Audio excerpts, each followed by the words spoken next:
ito tayo 1 piso with mint luster. Ayan, mint luster with cartwheel effect. Samahan niyo ako, pipiliin natin yung pinakamaganda at yung matatanggal, pambili natin ng kape. Ayan, simulan natin. Kita niyo yung cartwheel luster nya, medyo manipis. Ayoko nyan, manipis masyado. Ito medyo, ayan, maganda. Ayan, ayan, tabi natin yan, tabi natin yan, tabi natin yan. Ayan, ay, tabi natin, tabi natin. Halos laman lahat po ito ay good condition, tapos may luster, kaya itinabi ko, pinipili ko yan. Ayan, so isa pa lang yung pangit, halos lahat ito ayan, ganda. Ito, isang tampot pa lang umiikot na yung ano niya natawag na cartwheel. Ito yung obverse niya mahina, pero sa likod okay, pasado. Hindi naman kasi lahat yan reverse, obverse, may cartwheel so meron tayong comparison. Ayan, ito kagaya nito reverse lang, pwede pa yan.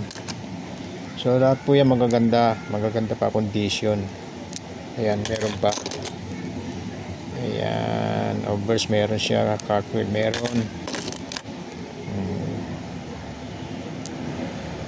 Pag nahahawakan ko kasi mga sukli, tapos may ganito, diretso kagad sa lalagyan, tapos hindi ko na chinecheck. So ngayon lang, ayan, kukuha lang tayo ng pangkape.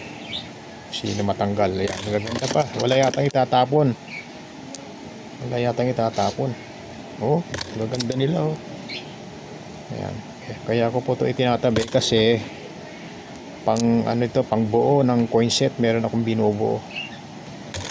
Actually meron na akong mga ilan, meron akong 2005 pambuo dyan. Wala lang akong layout. Ayan, meron akong isa na panalunan, nasa frame na. Ayan, napanalunan ko yan, complete set. Ayan, ano to, okay, isa lang yung hindi maganda. Ito po yan, puro ito yung reverse nya wala, pero ito yan, kanina yung reverse meron, yung obverse wala. Ngayon naman obverse meron, reverse wala. Ayun, meron tayong mga pagko-comparison. Ayan, so isa lang po, isa lang. Check natin, baka check. Meron din pala ito maganda rin. Hindi, konti lang. Wala talaga, mahina.